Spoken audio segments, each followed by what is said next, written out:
ಸ್ನೇಹಿತರೆ ಎಲ್ಲರಿಗೂ ನಮಸ್ಕಾರ. Welcome to my channel. ಸ್ನೇಹಿತರೆ, ಇರಾನ್ ಮತ್ತು ಅಮೆರಿಕ ನಡುವೆ ಎರಡನೇ ಸುತ್ತಿನ ಮಾತುಕತೆಗಳು ಜೆನೀವಾದಲ್ಲಿ ನಡೀತಾ ಇವೆ. ಈ ಹೊತ್ತಲ್ಲೇ ಸ್ಟ್ರೇಟ್ ಆಫ್ ಹಾರ್ಮೋನ್ಸಲ್ಲಿ ಇರಾನ್ ಮಿಸೈಲ್ಗಳನ್ನು ಹಾರಿಸಿದೆ. ಈ ಮೂಲಕ ಸ್ನೇಹಕ್ಕೂ ಬದ್ಧ, ಸಮರಕ್ಕೂ ಸಿದ್ಧ ಅನ್ನೋ ಎಚ್ಚರಿಕೆಯನ್ನು ಕೂಡ ಇರಾನ್ ಅಮೆರಿಕಾಗೆ ಕೊಡ್ತಾ ಇರುವ ಹಾಗೆ ಕಾಣ್ತಾ ಇದೆ. ಅಮೆರಿಕ ಕೂಡ ತನ್ನ ಯುದ್ಧ ವಿಮಾನಗಳನ್ನು ಅಲ್ಲಿ ಹೆಚ್ಚು ಮಾಡಿದೆ. ಸುಮಾರು 50ಕ್ಕೂ ಹೆಚ್ಚು ಯುದ್ಧ ವಿಮಾನಗಳು ಸ್ಟ್ರೇಟ್ ಆಫ್ ಹಾರ್ಮೋನ್ಸ್ ಮತ್ತು ಅರಬ್ಬಿ ಸಮುದ್ರದ ಮೇಲೆ ಹಾರಾಟ ಮಾಡುತ್ತಿವೆ. ಇರಾನ್ನ ಎಲ್ಲ ರೀತಿಯಲ್ಲೂ ಕೂಡ ದಿಗ್ಬಂಧನಕ್ಕೆ ಈಡು ಮಾಡೋ ಪ್ರಯತ್ನವನ್ನು ಅಮೆರಿಕ ಮಾಡ್ತಾ ಇದೆ. ಇಷ್ಟರ ನಡುವೆ ಬೀಸದೊಣ್ಣೆಯಿಂದ ತಪ್ಪಿಸಿಕೊಂಡ್ರೆ 1000 ವರ್ಷ ಆಯಸ್ಸು ಅನ್ನೋ ಹಾಗೆ ಖಮೇನಿ ಅಮೆರಿಕದಿಂದ ಎದುರಾಗುವ ಅಪಾಯಗಳನ್ನು ತಪ್ಪಿಸಿಕೊಳ್ಳೋದಕ್ಕೆ ಒಂದಷ್ಟು ಪ್ರಯತ್ನಗಳನ್ನು ಕೂಡ ತೆರೆಮರೆಯ ಹಿಂದೆ ಮಾಡ್ತಾ ಇದ್ದಾರೆ.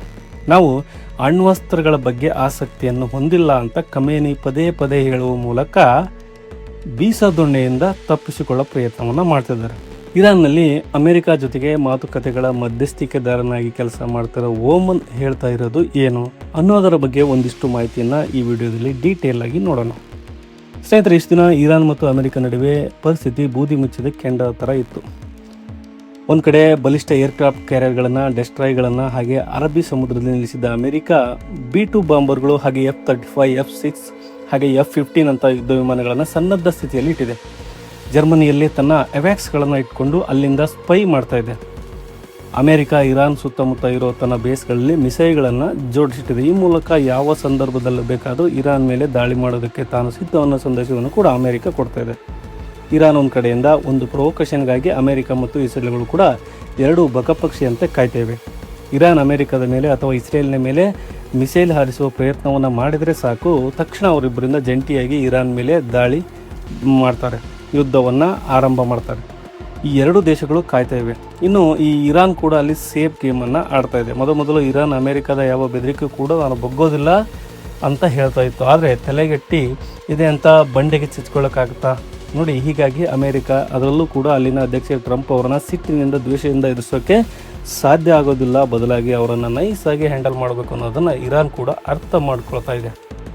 ಹೀಗಾಗಿ ಅವರು ತಮ್ಮ ಮೊದಲ ನ್ಯೂಕ್ಲಿಯರ್ ಟಾಕ್ಸ್ ಅಲ್ಲೇ ಅಮೆರಿಕ ಜೊತೆ ಮೃದುವಾಗಿ ಮಾತನಾಡ್ತಿದ್ದಾರೆ. ನಮಗೆ ನ್ಯೂಕ್ಲಿಯರ್ಗಳ ವೆಪನ್ಗಳ ಅಗತ್ಯನೇ ಇಲ್ಲ, ನಾವು ಅವುಗಳನ್ನು ತಯಾರು ಮಾಡಿಕೊಳ್ಳೋದಕ್ಕೆ ಹೋಗ್ತಾನೂ ಇಲ್ಲ, ನಾವು ನಾಗರಿಕ ಪರಮಾಣು ಕಾರ್ಯಕ್ರಮಗಳನ್ನಷ್ಟೇ ಮಾಡ್ತಾ ಇದ್ದೀವಿ, ನಮ್ಮಲ್ಲಿ ಬಾಂಬ್ ಗ್ರೇಡ್ ಯುರೇನಿಯಮನ್ನು ನಾವು ಮಾಡೇ ಇಲ್ಲ ಅಂತ ಇರಾನ್ನಲ್ಲಿ ಹೇಳ್ಕೊಳ್ತಾ ಇದೆ.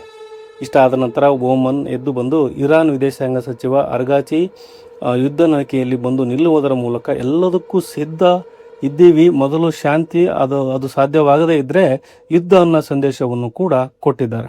ಆದರೆ ಇಲ್ಲಿ ಅಮೆರಿಕಾಗೆ ಇರಾನ್ ನ್ಯೂಕ್ಲಿಯರ್ ಆಯುಧಗಳನ್ನು ತಯಾರಿ ಮಾಡಿಕೊಳ್ಳುತ್ತಾ ಅಥವಾ ಮಾಡಿಕೊಳ್ಳೋದಿಲ್ವಾ ಅನ್ನೋದು ಈಗ ಪ್ರಶ್ನೆನೇ ಅಲ್ಲ. ಅವರಿಗಲ್ಲಿ ರೇಜಿಮ್ ಚೇಂಜನ್ನು ಮಾಡಬೇಕಾಗಿದೆ. ಇರಾನ್ನಲ್ಲಿ ಶಾಶ್ವತವಾಗಿ ಅಧಿಕಾರ ಬದಲಾವಣೆ ಆಗಬೇಕು.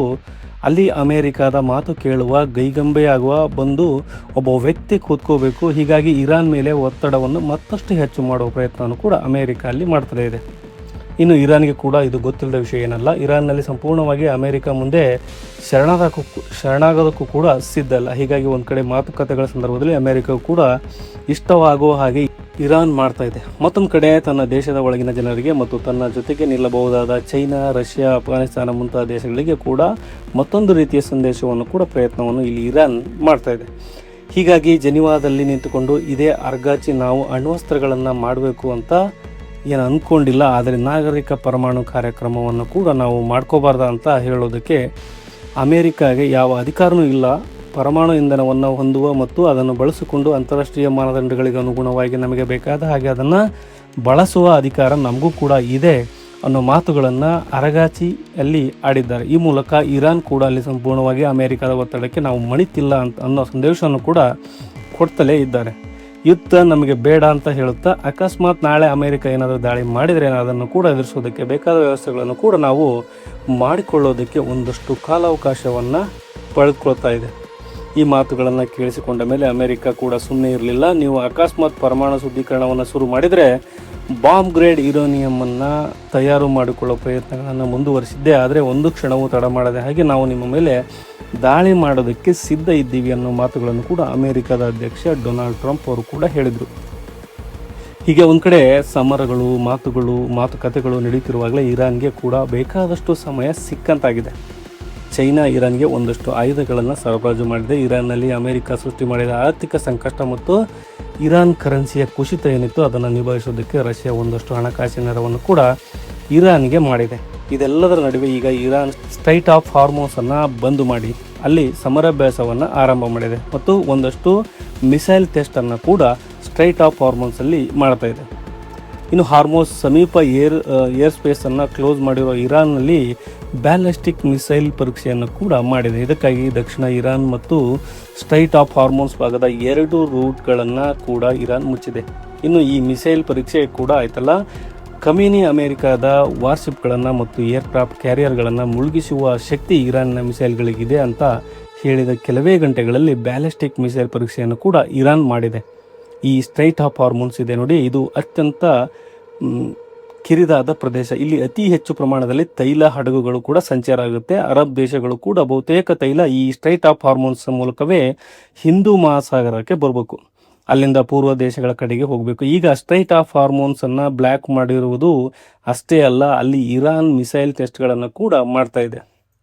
ಇದು ಮುಂದಿನ ದಿನಗಳಲ್ಲಿ ಅಮೆರಿಕ ಮತ್ತು ಯುರೋಪ್ ನಡುವೆ ಒಂದು ಯುದ್ಧ ಆದರೆ ಅರಬ್ ದೇಶಗಳು ಹೇಗೆ ಸಂಕಷ್ಟಕ್ಕೆ ಸಿಲುಕೊಳ್ತವೆ ಅನ್ನೋದನ್ನು ಅವರಿಗೆ ಅರ್ಥ ಮಾಡಿಸುವ ಪ್ರಯತ್ನವಂತೂ ಕೂಡ ವಿಶ್ಲೇಷಿಸಲಾಗ್ತದೆ. ಹೀಗಂತ ಸ್ನೇಹಿತರೆ, ಇಲ್ಲಿ ಇರಾನ್ ಅಮೆರಿಕ ಜೊತೆ ನಿಜವಾಗ್ಲೂ ಒಂದು ಸಂಘರ್ಷ ಆದರೆ ಅಲ್ಲಿನ ಆಡಳಿತ ಅಮೆರಿಕ ಮತ್ತು ಇಸ್ರೇಲ್ಗಳನ್ನು ಎದುರಿಸುವ ಶಕ್ತಿ ನಿಜಕ್ಕೂ ಇದಕ್ಕೆ ಇದೆಯಾ? ಅಫ್ಕೋರ್ಸ್ ಅಲ್ಲಿ ಇರಾನಿಗೆ ಸಂಘರ್ಷ ಸಮಯದಲ್ಲಿ ಸಂಪೂರ್ಣ ಬೆಂಬಲವನ್ನು ನಾವು ಕೊಡ್ತೀವಿ ಅಂತ ಅಫ್ಘಾನಿಸ್ತಾನಂತಹ ದೇಶಗಳು ಭರವಸೆಯನ್ನು ಕೊಟ್ಟಿರ್ಬೋದು. ಇರಾಕ್ ಹಾಗೆ ಇರಾನ್ನಲ್ಲಿ, ಲೆಬನಾನ್, ಯಮನ್ನಲ್ಲಿ ಕೂಡ ಇಟ್ಟಿರುವ ಒಂದಷ್ಟು ಪ್ರಾಕ್ಸಿ ಪಡೆಗಳು ಈ ಸಂದರ್ಭದಲ್ಲಿ ಇರಾನ್ ಪರ ಯುದ್ಧಕ್ಕೆ ನಿಲ್ಲಬಹುದು. ಆದರೆ ಅಮೆರಿಕದ ಆಯುಧ ಮತ್ತು ಸೇನಾ ಶಕ್ತಿಯನ್ನು ಎದುರಿಸುವ ಶಕ್ತಿ ಖಂಡಿತ ಇರಾನ್ಗೆ ಇಲ್ಲ. ಅದು ಇರಾನ್ ಸರ್ವೋಚ್ಚ ನಾಯಕ ಖಮೇನಿಗೂ ಕೂಡ ಗೊತ್ತು. ಇಲ್ಲಿ ಅಮೆರಿಕ ಯುದ್ಧದ ಮೂಲಕ ಆಡಳಿತವನ್ನು ಬದಲಾಯಿಸುವ ಪ್ರಯತ್ನವನ್ನು ಮಾಡುತ್ತೆ ಅನ್ನೋದು ಖಮೇನಿಗೆ ಕೂಡ ಗೊತ್ತು. ಹೀಗಾಗಿನೇ ಹೇಗಾದರೂ ಸರಿ ಸದ್ಯಕ್ಕೆ ತಲೆ ಮೇಲೆ ತೂಗ್ತಾ ಇರೋ ಕತ್ತಿಯನ್ನು ಕಾಪಾಡಿಕೊಂಡ್ರೆ ಸಾಕು ಅನ್ನೋ ಉದ್ದೇಶ ಇರಾನ್ ಆಡಳಿತಕ್ಕೂ ಕೂಡ ಇದೆ. ಹೀಗಾಗಿ ಅಧಿಕಾರವನ್ನು ಉಳಿಸಿಕೊಳ್ಳುವ ಪ್ರಯತ್ನವನ್ನು ಕೂಡ ಇರಾನ್ನಲ್ಲಿ ಮಾಡ್ತಾ ಇದೆ. ಇಲ್ಲಿ ಉಂಟಾಗಿರುವ ಈ ಸಂಘರ್ಷ ಮತ್ತು ಉದ್ವಿಗ್ನದ ವಾತಾವರಣ ಏನಿದೆ ಇದು ಟ್ರಂಪ್ ಕಾರಣಕ್ಕೆ ಉಂಟಾಗ್ತಾ ಇದೆ. ಈ ಹಿಂದೆ ಅಮೆರಿಕದಲ್ಲಿ ಬೈಡೆನ್ ಸರ್ಕಾರ ಇದ್ದಾಗ, ಅಂದರೆ ಡೆಮೊಕ್ರೆಟಿಕರು ಅಮೆರಿಕನ್ನ ಆಳ್ತಾ ಇದ್ದ ಸಂದರ್ಭದಲ್ಲಿ ಇರಾನ್ ಜೊತೆ ಇಸ್ರೇಲ್ಗೆ ಎಷ್ಟು ವೈಷಮ್ಯಗಳು ಸಂಘರ್ಷಗಳು ಇದ್ದರೂ ಇಬ್ಬರ ನಡುವೆ ಪ್ರಾಕ್ಸಿ ವಾರ್ಗಳು, ಇರಾನ್ ಹಾಗೆ ಸೈಂಟಿಸ್ಟ್ಗಳನ್ನು ಇಸ್ರೇಲ್ ಕೊಲ್ಲುವುದು, ಇರಾನ್ ಸೈನ್ಯಾಧಿಕಾರಿಗಳನ್ನು ಅಮೆರಿಕ ಕೊಲ್ತಾ ಹೋಗುವುದು, ಈ ಥರದ ಘಟನೆಗಳು ನಡೀತಾನೆ ಇದ್ವು. ಅಲ್ಲೊಂದು ಪೂರ್ಣ ಪ್ರಮಾಣದ ಯುದ್ಧದ ವಾತಾವರಣ ಕೂಡ ನಿರ್ಮಾಣ ಆಗಿರಲಿಲ್ಲ. ಇದು ಟ್ರಂಪ್ ಅವಧಿಯಲ್ಲಿ ಆಗ್ತಾ ಇದೆ. ಟ್ರಂಪ್ ಅವರ ಮೊದಲ ಅವಧಿಯಲ್ಲಿ ಕೂಡ ಇರಾನ್ ಇದೇ ರೀತಿಯ ಸಾಕಷ್ಟು ಸಂಕಷ್ಟಗಳನ್ನು ಎದುರಿಸಬೇಕಾಗಿ ಬಂತು. ಸೊ ಟ್ರಂಪ್ ಅವಧಿ ಅಮೆರಿಕಾದಲ್ಲಿ ಶಾಶ್ವತ ಏನಲ್ಲ, ಅದು ಇನ್ನೊಂದು 3 ರಿಂದ 3.5 ವರ್ಷಗಳ ಕಾಲ ಇರ್ಬೋದು. ಅಲ್ಲಿವರೆಗೂ ಕೂಡ 2 ಹೆಜ್ಜೆ ಹಿಂದೆ ಇಟ್ಟರೂ ಕೂಡ ಆಡಳಿತ ಉಳಿಸಿಕೊಳ್ಳುತ್ತೆ. ಈ ಬಗ್ಗೆ ಇರಾನ್ ಸೀರಿಯಸ್ ಆಗಿ ಯೋಚನೆ ಮಾಡ್ತಾ ಇದೆ. ಒಟ್ಟಿನಲ್ಲಿ ಖಮೇನಿಗಳು ಇರಾನ್ನಲ್ಲಿ ಇಸ್ಲಾಮಿಕ್ ರಿಪಬ್ಲಿಕ್ ಆಡಳಿತ ಹಾಗೆ ಇರಬೇಕು ಅಂತ ಬಯಸ್ತಾ ಇದ್ದಾರೆ. ಅಧಿಕಾರವನ್ನು ಉಳಿಸಿಕೊಳ್ಳೋದಕ್ಕೆ ತಾತ್ಕಾಲಿಕವಾಗಿ ಅಮೆರಿಕ ಹೇರಬಹುದಾದ ಒಂದಷ್ಟು ಒತ್ತಡಗಳನ್ನು, ನಿರ್ಬಂಧಗಳನ್ನು, ನಿಬಂಧನೆಗಳನ್ನು ಒಪ್ಪಿಕೊಳ್ಳೋದಕ್ಕೆ ಇರಾನ್ ಖಮೇನಿ ಆಡಳಿತ ಮಾನಸಿಕವಾಗಿ ಸಿದ್ಧವಾಗ್ತಾ ಇದ್ದಂತೆ ಹಾಗೆ ಕಾಣ್ತಾ ಇದೆ. ಸೊ ಈ ಮಾತುಕತೆಗಳು, ನಾಟಕಗಳು ಇವೆಲ್ಲ ಇನ್ನೆಷ್ಟು ದಿನ ಮುಂದುವರಿತು ಅನ್ನೋದು ಗೊತ್ತಾಗ್ತಿಲ್ಲ. ಮತ್ತೊಂದು ಕಡೆ ಓಮನ್ನನ್ನು ಹೊಳತಲೇ ಇರಾನ್ ತನ್ನ ಸೇನಾ ಜಮಾವಣೆಯನ್ನು ಹೆಚ್ಚು ಮಾಡಿದೆ. ಇಲ್ಲಿ ಇರಾನ್ ಕೂಡ ಅಮೆರಿಕದ 1-2 ದಳೆಗಳಿಗೆ ಸೋಲನ್ನು ಒಪ್ಪಿಕೊಳ್ಳುವ ದೇಶ ಅಲ್ಲ. ತನ್ನ ಕಣ್ಣು ಹೋಗೋದಾದರೆ ವಿರೋಧಿಗಳ 2 ಕಣ್ಣನ್ನು ತೆಗೆಯುವ ನಿರ್ಧಾರಕ್ಕೆ ಇರಾನ್ ಬರಲೇಬೇಕು. ಹಾಗೇನಾದರೂ ಆದರೆ ಅಂದುಕೊಂಡ್ರೆ ತಕ್ಷಣ ಅವರ ಅಕ್ಕಪಕ್ಕದ ಅರಬ್ ದೇಶಗಳ ಮೇಲೆ, ಅಂದರೆ ಎಲ್ಲಿ ಅಮೆರಿಕದ ಆ ಯುದ್ಧ ಸೇನಾ ನೆಲೆಗಳು, ವಾಯುನೆಲೆಗಳು ಇವೆಯೋ ಅಂಥ ದೇಶಗಳ ಮೇಲೆ ದಾಳಿ ಮಾಡೋದಕ್ಕೆ ಮುಂದಾಗ್ತಾರೆ. ಹೀಗಾಗಿ ಅಮೆರಿಕ ಕೂಡ ಅಲ್ಲಿ ಏರ್ ಡಿಫೆನ್ಸ್ ಸಿಸ್ಟಮನ್ನು ಬಲಿಷ್ಠಗೊಳಿಸದೆ ಹೋದರೂ ಇರಾನ್ ಒಂದಷ್ಟು ಮಿಸೈಲ್ಗಳು ಅರಬ್ ದೇಶಗಳ ಮೇಲೆ ಬೀಳುವುದನ್ನು ತಪ್ಪಿಸುವುದಕ್ಕೆ ಸಾಧ್ಯ ಆಗದೆ ಇರ್ಬೋದು. ಪಕ್ಕದಲ್ಲೇ ಇರೋ ದೇಶಗಳ ಮೇಲೆ ಇರಾನ್ ದೊಡ್ಡ ಪ್ರಮಾಣದಲ್ಲಿ ಡ್ರೋನ್ ದಾಳಿಗಳನ್ನು ಮಾಡುತ್ತೆ. ಇರಾನ್ ಬಳಿ ಲಕ್ಷಾಂತರ ಡ್ರೋನ್ಗಳಿವೆ. ಹಿಂಡಾಗಿ ಬರುವ ಡ್ರೋನ್ಗಳನ್ನು ತಡೆಯೋಕ್ಕೆ ಕಷ್ಟ ಕೂಡ ಆಗ್ಬೋದು. ಹೀಗಾಗಿ ಅರಬ್ ದೇಶಗಳಲ್ಲಿ ಇಲ್ಲಿ ಒಂದಷ್ಟು ನಷ್ಟ ಸಂಭವಿಸೋದನ್ನು ತಪ್ಪಿಸೋದಕ್ಕೆ ಆಗೋದಿಲ್ಲ. ಹಾಗೆ ಸ್ಟ್ರೈಟ್ ಆಫ್ ಹಾರ್ಮೋನ್ಸ್ ಏನಿದೆ ಅಲ್ಲಿ ತೈಲ ಹಡಗುಗಳ ಸಂಚಾರ ನಿಂತು ಹೋಗುತ್ತೆ. ಇದು ಜಾಗತಿಕವಾಗಿ ಪೆಟ್ರೋಲಿಯಂ ಉತ್ಪನ್ನಗಳ ಬೆಲೆ ಏರಿಕೆಯು ಕೂಡ ಕಾರಣ ಆಗುವ ಸಾಧ್ಯತೆ ಇರುತ್ತೆ. ಪೆಟ್ರೋಲಿಯಂ ಉತ್ಪನ್ನಗಳ ಮೇಲೆ ಬೆಲೆ ಏರಿಕೆ ಆಯಿತು ಅಂದರೆ ಸಹಜವಾಗಿ ಬೇರೆಲ್ಲ ವಸ್ತುಗಳ ಬೆಲೆಗಳು ಕೂಡ ಏರಿಕೆ ಆಗ್ತಾ ಹೋಗುತ್ತೆ. ಜಗತ್ತನ್ನು ಇದು ಸಂಕಷ್ಟಕ್ಕಂತೂ ಸಿಲುಕಿಸುತ್ತೆ. ಹೀಗಾಗಿ ಇರಾನ್ ದಾಳಿಯನ್ನು ನಿಷ್ಕ್ರಮಿಸಬೇಕು ಅಂದರೆ ಅವರ ಆಯುಧಗಾರರ ಮೇಲೆ ಒಳಗಿಂದಲೇ ದಾಳಿ ಆಗಬೇಕು. ಜೊತೆಗೆ ಇರಾನ್ ಆಡಳಿತ ಮತ್ತು ಸೇನೆಗೆ ಒಂದು ಭಯ ಮತ್ತು ಆತಂಕ ಉಂಟು ಮಾಡುವ ಕೆಲಸವನ್ನು ಮಾಡಬೇಕು. ನಮ್ಮಲ್ಲಿ ನಮ್ಮ ಒಳಗೆ ಶತ್ರುಗಳಿದ್ದಾರೆ ಅನ್ನೋ ಭಯ ಇದೆ ನೋಡಿ, ಅದಕ್ಕಿಂತ ದೊಡ್ಡ ಆತಂಕ ಮತ್ತು ಯಾವುದೂ ಇರೋದಕ್ಕೆ ಸಾಧ್ಯ ಇಲ್ಲ. ಹೀಗಾಗಿ ಇಸ್ರೇಲಲ್ಲಿ ಅತ್ಯಂತ ಆ್ಯಕ್ಟಿವ್ ಆಗಿ ಕೆಲಸ ಮಾಡೋದಕ್ಕೆ ಶುರು ಮಾಡಿದೆ. ಇರಾನ್ನಲ್ಲಿ ಒಂದಷ್ಟು ಅವಘಡಗಳು ಈಗಾಗಲೇ ಸಂಭವಿಸೋದಕ್ಕೆ ಶುರುವಾಗಿದೆ. ಅವು ಯಾಕೆ ಆಗ್ತವೆ, ಇಲ್ಲಿ ಏನಾಗ್ತಿವೆ ಅನ್ನೋ ಬಗ್ಗೆ ಇರಾನ್ ಆಳ್ತಕ್ಕೆ ಗೊತ್ತಿಲ್ಲ ಅಂತಲ್ಲ, ಆದರೆ ಅವರು ಅದರ ಮಾಹಿತಿಯನ್ನು ಹೊರ ಹೋಗೋದಕ್ಕೆ ಬಿಡ್ತಾ ಇಲ್ಲ. ಇಲ್ಲಿ ಸೈಕಾಲಜಿಕಲಿ ವಾರ್ ಕೂಡ ಅಲ್ಲಿಗಾಗಲೇ ಶುರುವಾಗಿದೆ.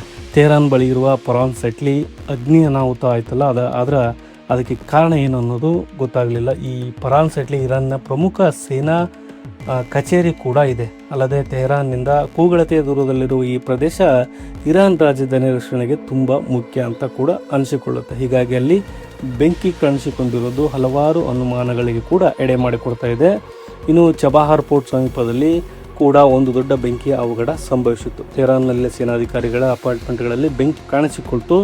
ಇರಾನ್ ಡ್ರೋನ್ ಫ್ಯಾಕ್ಟರಿ ಒಂದರಲ್ಲಿ ಕೂಡ ಬೆಂಕಿಯ ಅವಘಡ ಕೂಡ ಸಂಭವಿಸಿದ ವರದಿಗಳು ಕೂಡ ಬಂದು, ಇದೆಲ್ಲ ಕೂಡ ಇಸ್ರೇಲ್ ಮೊಸಾದನ್ನು ಬಳಸಿಕೊಂಡು ಇರಾನ್ ಸೇನೆಯ ಮೇಲೊಂದು ಮಾನಸಿಕ ಒತ್ತಡವನ್ನು ಉಂಟು ಮಾಡೋದಕ್ಕೆ ಮಾಡ್ತಾ ಇರುವ ಪ್ರಯತ್ನದ ಭಾಗ ಅಂತ ಹೇಳ್ತಾ ಇದ್ದಾರೆ. ಯುದ್ಧಗಳಾಗೋ ಸಂದರ್ಭದಲ್ಲಿ ಈ ಥರ ಸೈಕಾಲಜಿಕಲ್ ವಾರ್ಗಳು ಕೂಡ ನಡೀತಾ ಹೋಗ್ತವೆ. ಅದು ಇರಾನ್ನಲ್ಲಿ ಈಗಾಗಲೇ ಶುರುವಾಗಿದೆ. ಇನ್ನು ಡೊನಾಲ್ಡ್ ಟ್ರಂಪ್ ಮತ್ತು ಅಮೆರಿಕದ ಉಪಾಧ್ಯಕ್ಷ JD ವ್ಯಾನ್ಸ್ ಇಬ್ಬರೂ ಕೂಡ ಯುದ್ಧ ಖಚಿತವಾಗಿ ನಡೆಯುತ್ತೆ ಅನ್ನೋ ಥರದ ಮಾತನ್ನು ಆಡ್ತಾ ಇದ್ದಾರೆ. UK ಬೇಸ್ಗಳನ್ನು ಬಳಸಿಕೊಂಡು ಇರಾನ್ ಮೇಲೆ ದಾಳಿ ಮಾಡುವ ಮಾತುಗಳನ್ನು ಅಮೆರಿಕ ಹೇಳ್ತಾ ಇದೆ. ಇನ್ನು ವ್ಯಾನ್ಸ್ ಇರಾನ್ಗೆ ಇದುವರೆಗೆ ಟ್ರಂಪ್ ಅವರ ರೆಡ್ ಲೈನ್ ಕ್ರಾಸ್ ಮಾಡೋದಕ್ಕೆ ಕೂಡ ಸಾಧ್ಯ ಆಗಿಲ್ಲ. ಅವರು ರೆಡ್ ಲೈನನ್ನು ಕ್ರಾಸ್ ಮಾಡಿಲ್ಲ. ಅಕಸ್ಮಾತ್ ರೆಡ್ ಲೈನನ್ನು ಕ್ರಾಸ್ ಮಾಡಿದ ಮರುಕ್ಷಣವೇ ಇರಾನ್ ಮೇಲೆ ದಾಳಿ ನಡೆಯುತ್ತೆ ಅನ್ನೋ ಮಾತುಗಳನ್ನು ಕೂಡ ಹೇಳ್ತಾ ಇದ್ದಾರೆ. ಇನ್ನು ತಜ್ಞರ ಪ್ರಕಾರ ರಂಜಾನ್ ಆರಂಭಕ್ಕೂ ಮುನ್ನ ಇರಾನ್ ಮೇಲೆ ದಾಳಿಗಳು ನಡೀಬೇಕಾಗಿತ್ತು. ಈಗಾಗಲೇ ರಂಜಾನ್ ಶುರುವಾಗಿದೆ. ಅದಕ್ಕೆ ತಕ್ಕ ಹಾಗೆ ಇರಾನ್ ಮತ್ತು ಅಮೆರಿಕ ಎರಡು ಸ್ಟ್ರೈಟ್ ಆಫ್ ಹಾರ್ಮೋನ್ನಲ್ಲಿ ಬಿಸಿಯನ್ನು ಹೆಚ್ಚು ಮಾಡುತ್ತಿವೆ. ಅಲ್ಲಿ ಏನಾಗುತ್ತೆ ಅನ್ನೋದು ಮಾತ್ರ ಕಾದು ನೋಡಬೇಕಾಗತ್ತೆ. ಇದು ಸ್ನೇಹಿತರೆ ಇವತ್ತಿನ ಇರಾನ್ ಮತ್ತು ಅಮೆರಿಕ ನಡುವಿನ ಸಂಘರ್ಷದ ಕುರಿತಾದ ಒಂದಷ್ಟು ಮಾಹಿತಿ. ಮುಂದಿನ ಸಂಚಿಕೆಯಲ್ಲಿ ಮತ್ತಷ್ಟು ವಿಶೇಷಗಳ ಜೊತೆ ಮತ್ತೆ ಭೇಟಿಯಾಗೋಣ. ಅಲ್ಲಿವರೆಗೂ ಜೈ ಹಿಂದ್, ಜೈ ಕರ್ನಾಟಕ.